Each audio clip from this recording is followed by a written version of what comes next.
छुटमलपुर गांव में रतन नाम का एक किसान रहता था। उसके पास खेती के लायक थोड़ी सी जमीन थी, जिससे उसका गुजर बसर नहीं होता था। इसीलिए उसने अपने घर में 3 गायें और एक भैंस पाल रखी थी, जिनका दूध बेचकर वो अपना गुजारा किया करता था और उनके गोबर को इकट्ठा कर कर उनके उपले बनाया करता था, जिन्हें बाजार में बेचकर उसकी थोड़ी बहुत आमदनी हो जाया करती थी। और वो अपनी बीवी और बच्चों के साथ इस जिंदगी से बहुत खुश था।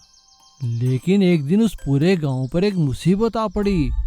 बहुत तेज भूकंप आया। क्योंकि सभी लोग समय पर बाहर आ गए थे, किसी की जान तो नहीं गई, लेकिन सभी के घर टूट गए। सभी लोगों के सामने अब यही समस्या थी कि वो रहेंगे कहाँ। अरे मुखिया जी, अब हम कहाँ जाएंगे, क्या करेंगे? हाँ मुखिया जी, बताइए अब हम रात को कैसे सोएंगे, और अब तो सर्दियाँ भी आने वाली हैं। सभी गांव वालों की बात सुनकर मुखिया ने उनसे कहा, भाई देखो, जो तुम्हारे साथ हुआ है वो मेरे साथ भी हुआ है। मैंने सरकार से गुहार की है, वो जल्द ही हमारे रहने और खाने का इंतजाम करेंगे। और मुखिया के कहने पर सरकारी मदद जल्द ही उनके पास आ जाती है और उन्हें रहने के लिए टेंट, तंबू और खाने के लिए सामान दिया जाता है। सभी गांव वाले सरकार द्वारा दिए गए टेंट और तंबुओं में रहने लगते हैं। सरकार उन्हें जल्द ही उनके मकान बनाने का आश्वासन भी देती है। लेकिन कुछ ही दिनों में भयंकर सर्दियां पड़ने लगती है। लेकिन टेंट और तंबू में रहने के कारण उन लोगों को काफी सर्दी लग रही थी। रतन का परिवार भी सर्दियों से ठिठुर रहा था। लेकिन रतन के लिए सबसे खुशी की बात यह थी कि उसके सारे पशु बिल्कुल जीवित और सही सलामत थे। अगले दिन जब वो अपने पशुओं को खाना देने गया, तो उसने देखा कि उसका बेटा वहाँ पास ही गोबर और मिट्टी के साथ कुछ कर रहा था। पापा देखो, मैंने मिट्टी और गोबर का घर बनाया है। देखो देखो कितना अच्छा है। हाँ ठीक है, जाओ अब पढ़ने जाओ। अपने बेटे के जाने के बाद रतन वहाँ से जाने लगता है। लेकिन अचानक वो मुड़कर देखता है कि उसके बेटे ने वाकई ही मिट्टी और गोबर को मिलाकर एक अच्छा घर बनाया था। अपने बेटे द्वारा बनाए गए खिलौना घर को देखकर रतन के मन में एक आइडिया आता है और अपने घर वाली जगह से सारा मलबा इकट्ठा कर कर वहाँ पर एक मिट्टी और गोबर का घर बनाने लगता है। सभी लोग उसका मजाक उड़ाते हैं, लेकिन रतन किसी की नहीं सुनता और वो मकान बनाना जारी रखता है। कुछ ही दिनों में उसका मिट्टी और गोबर का घर बनकर तैयार हो जाता है और वो अपने परिवार के साथ सरकारी टेंट में नहीं, अपने मिट्टी और गोबर के बनाए घर में रहने लगता है, जो बहुत ही मजबूत और सुविधाजनक था। और बाहर ठंड होने के बावजूद भी उसके अंदर बिल्कुल ही सर्दी नहीं लग रही थी। अब धीरे धीरे पूरे गांव वाले उसका मकान देखने आने लगते हैं और सभी उससे अपने लिए मिट्टी और गोबर का घर बनाने को कहते हैं। और रतन गांव वालों की मदद से धीरे धीरे पूरे गांव के लिए मिट्टी और गोबर के घर बना देता है। सरकारी अफसर जब आकर उसका घर देखते हैं तो वो बड़े खुश होते हैं और उस घर को अप्रूव कर देते हैं। और अब सरकार की ओर से सभी भूकंप पीड़ितों के लिए मिट्टी और गोबर के घर बनाने का काम रतन को दिया जाता है, जिससे उससे काफी पैसे भी मिलते हैं। बैम्बू मनी और जादुई कुल्हाड़ी। एक गांव में मल्लू नाम का एक आदमी रहता था। वो सुबह सुबह जंगल में लकड़ियां काटने निकल जाता और शाम को जितनी भी लकड़ियां इकट्ठे करता उन्हें शहर में बेचकर अपना गुजारा किया करता था। उसके पास संपत्ति के नाम पर 4 बकरियां और एक कुल्हाड़ी थी। वो रोज अपनी बकरियों को अपने साथ जंगल में चरने के लिए ले जाया करता था और अपनी कुल्हाड़ी से लकड़ियां काटता और बकरियों के खाने के लिए हरी हरी पत्तियां भी काटा करता था। वो अपने काम से बहुत खुश था। एक दिन जब वो सुबह सुबह मुस्कुराते हुए जंगल की ओर जा रहा था, तभी एक आदमी ने उससे पूछा, अरे भाई मल्लू, क्या बात है, बहुत खुश लग रहे हो, कहाँ जा रहे हो अपनी बकरी और कुल्हाड़ी लेकर? अरे सेठ जी, अपना क्या है, अपनी तो बस 4 बकरियां और ये जादुई कुल्हाड़ी। जब तक मेरे पास है तब तक बस खुशी ही खुशी है, समझो। अच्छा भाई, ठीक है, तुम्हारी तुम जानो। मल्लू उस आदमी को ये जवाब देकर जंगल की ओर चला जाता है और जंगल के बीचों बीच पहुंचने के बाद वो अपनी बकरियों से कहता है, अरे चलो आज चरने नदी के उस पार चलते हैं, वहाँ बहुत लकड़ियाँ भी हैं। और मल्लू अपनी बकरियों को लेकर नदी के उस पार चला जाता है और वहाँ पर वो अपनी कुल्हाड़ी से ये कहते हुए लकड़ियाँ काटने का काम शुरू करता है, चल भाई मेरी जादुई कुल्हाड़ी शुरू हो जा। लेकिन मल्लू जैसे ही लकड़ियां काटने के लिए कुल्हाड़ी चलाता है, वो उसके हाथ से फिसलकर एक बांस के झुरमुट में जा फंसती है। और जब वो बांस के पास कुल्हाड़ी उठाने जाता है तो देखकर हैरान रह जाता है कि बांस का झुरमुट नीचे से उखाड़ा गया था। हैं? ये क्या? बांस का झुरमुट जमीन से उखाड़ा गया है और यहीं छोड़ दिया है? भैया, इस जंगल में मेरे अलावा और कौन लकड़हारा आ गया? चलो, मेरा काम आसान हो गया, इसी को काटता हूँ। अभी वो कुछ सोच ही रहा था, तभी उसे किसी के आने की आवाज आती है। एक झाड़ी के पास छुपकर देखने लगता है। तभी वहाँ पर 4 चोर आते हैं और वो बांस के झुरमुट के पास से हटाकर अपना सारा खजाना चेक करते हैं।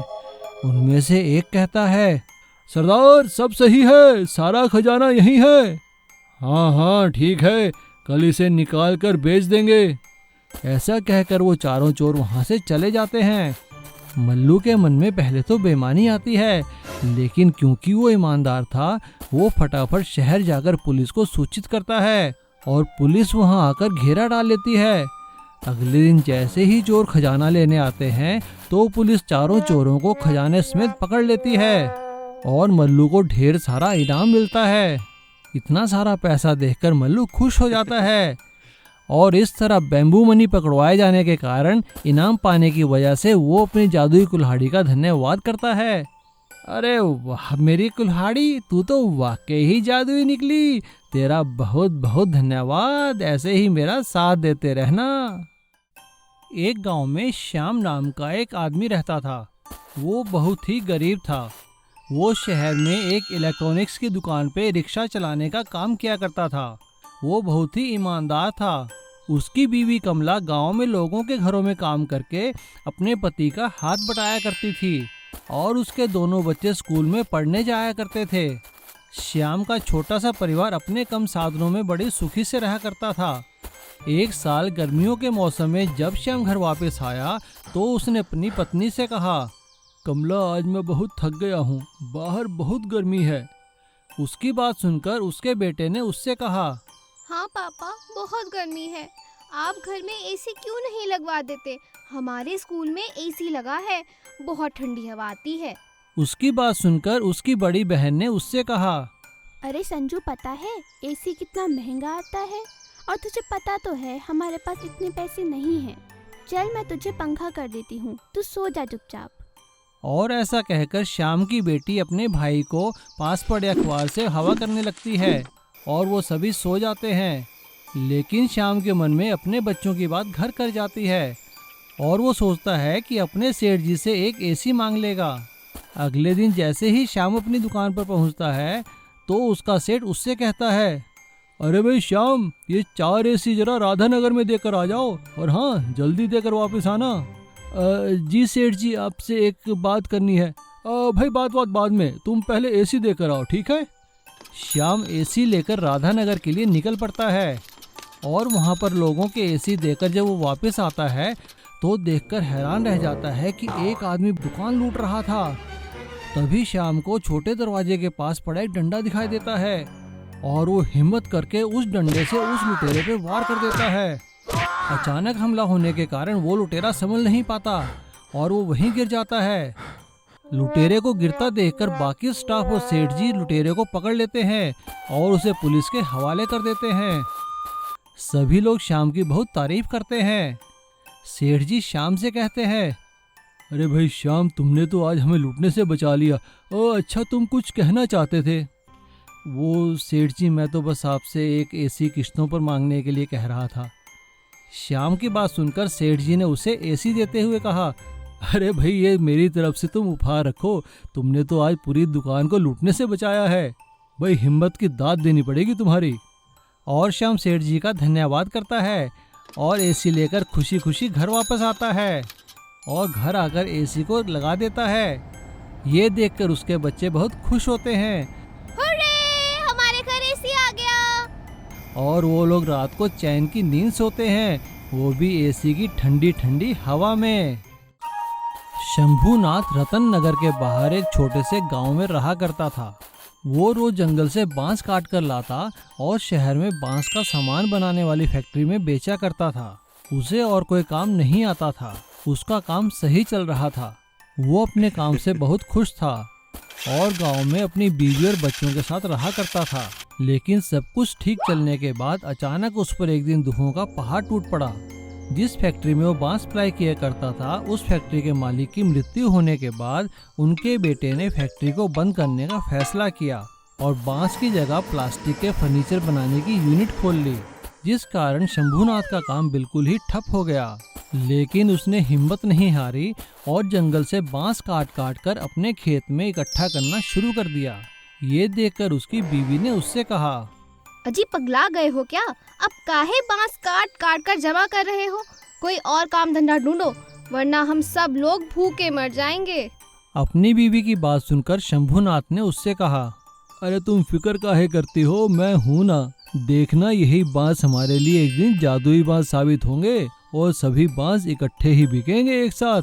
पता नहीं वो दिन कब आएगा, जो चाहे मन में आए करो। और ऐसा कहकर उसकी बीवी अपने घर के कामों में लग जाती है और शंभूनाथ रोज की तरह बांस काट काट कर अपने खेत में जमा करने लगता है। उसके पास काफी सारे बांस जमा हो गए थे और अब वो वहाँ पड़े पड़े सूखने लगे थे, जिससे उनका रंग हरे से सुनहरा हो चला था। हर कोई आते जाते शंभूनाथ को टोका करता था, अरे भाई शंभुआ, एक बांस काहे जमा कर रहा है बे?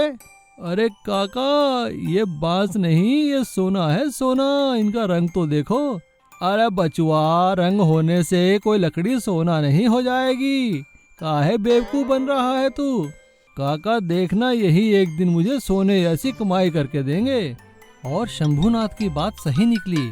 एक दिन अचानक एक बड़ी सी गाड़ी में एक आदमी उसके पास आया। अरे भाई, ये बांस तुम्हारे हैं क्या? जी साहब, मेरे हैं। कहिए क्या बात है? भाई देखो, मैं शहर की एक मशहूर कंस्ट्रक्शन कंपनी से आया हूँ और हमें अपनी कंस्ट्रक्शन साइट के लिए बहुत सारे बांस चाहिए, क्योंकि हम अपनी बिल्डिंग को एक ग्रीन बिल्डिंग बनाना चाहते हैं। ये सुनकर शंभूनाथ बहुत ही खुश हो गया। अरे भाई, क्या सोचने लगे? देखो, अगर बांस बेचने नहीं है तो किराए पे दे सकते हो तुम। शंभूनाथ को यह आइडिया बहुत अच्छा लगा और उसने अपने बांस कंस्ट्रक्शन कंपनीज को किराए पे देना शुरू कर दिया, जिससे उसकी अच्छी आमदनी होने लगी और उसका परिवार फिर से खुशहाली से रहने लगा। अब शंभूनाथ ने अपनी बीवी से कहा, काहो, हमने कहा था ना तुमसे, ये बांस नहीं, ये सोना है, सोना। और शंभूनाथ के द्वारा इकट्ठे किए हुए बांस उसके लिए जादुई सुनहरे बांस साबित हुए। सोने के चोर और ईमानदार किसान। एक गांव में किशना और बिशना नाम के दो किसान रहते थे। कहने को तो वो दोनों पड़ोसी थे, लेकिन उन दोनों में काफी दुश्मनी थी और दुश्मनी का कारण था किशना का ईमानदार होना, क्योंकि किशना बड़ी ही ईमानदारी से अपनी जमीन पर खेती किया करता था, जिसके कारण उसकी बड़ी अच्छी पैदावार होती थी और वो उसे गांव के बाजार में बड़े अच्छे दामों में बेच दिया करता था। किशना के इसी काम की वजह से बिशना उससे बहुत जला करता था, क्योंकि बिशना गलत ढंग से अपनी फसलों को तैयार करता था। वो तैयार होने के बाद अपने फलों और सब्जियों को रंग से रंग दिया करता था, जिसके कारण उसकी चोरी कई बार पकड़ी जाती थी और बाजार में उसका सामान नहीं बिकता था। अरे साहब, लीजिए ताजे ताजे टमाटर और बैंगन। सब्जी और तुमसे कभी नहीं। पिछली बार तुम्हारे सारे टमाटरों में से रंग निकला था। ये तो गनीमत है मैंने तुम्हें पुलिस के हवाले नहीं किया। वो देखो उधर किशना को, कितनी ईमानदारी से अच्छी सब्जी बेच रहा है। हाँ हाँ भाई साहब, सही कह रहे हो, ये तो एक नंबर का बेईमान है। चलो किशना से ही सब्जी लेते हैं। बिशना किशना से इतना जल चुका था कि वो उसे सबक सिखाने की ठान चुका था। एक दिन बिशना ने किशना से कहा, अरे किशना, ये क्या सब्जियां बेचता रहता है? मैंने जंगल के पास बुरांश के बहुत अच्छे पौधे देखे हैं। भाई मैं तो जा रहा हूँ मौलाने, तू चलेगा मेरे साथ? हाँ हाँ बिशना, जरूर, इस बार मैं बुरांश भी लगा कर देखूंगा। बिशना किशना को बहला फुसलाकर नदी किनारे एक गुफा में ले गया और उसने बड़ी ही चालाकी से बाहर आकर उस गुफा का द्वार बंद कर दिया। अब किशना गुफा के अंदर बंद हो चुका था। अंधेरी गुफा में बंद होने के कारण किशना को डर लगने लगा। तभी उसे गुफा के बाहर किसी के आने की आहट सुनाई दी। वो झट से गुफा के द्वार के पास अंदर पड़े एक बड़े से पत्थर के पीछे छुप गया और उसने देखा कि गुफा का द्वार खोलते ही 4 चोर अंदर आते हैं और वो ढेर सारा चोरी किया हुआ माल वहां पर जमा कर जाते हैं। चोरों का सरदार अपने बाकी साथियों से कहता है, चलो अब अगला डाका डालने चलते हैं और कल आकर बाकी सामान भी यहीं छुपा देंगे। चोर जैसे ही सामान छुपाने अंदर जाते हैं, कृष्णा चुपचाप वहां से बाहर आ जाता है और एक पेड़ के पीछे से चोरों को जाते हुए देखता है। चोरों के जाने के बाद वो वहां से भागकर सीधा गांव के पुलिस स्टेशन जाता है और पुलिस को सारी बात बताता है। पुलिस अगले दिन कृष्णा के साथ आकर सभी चोरों को पकड़ लेती है और चोरी का माल भी बरामद कर लेती है। बिश्ना कृष्णा को गांव में जिंदा देखकर हैरान हो जाता है। कृष्णा गांव के सरपंच से बिश्ना की शिकायत करता है और गांव की पंचायत बिश्ना को गांव से बाहर कर देती है।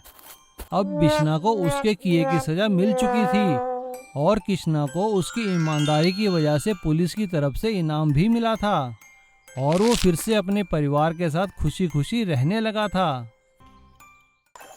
जादुई कैमरा। रामकिशन एक बहुत ही अच्छे फोटोग्राफर थे। उन्हें बचपन से ही फोटोग्राफी का बहुत शौक था और बड़े होने पर यही शौक उनका प्रोफेशन भी बन गया।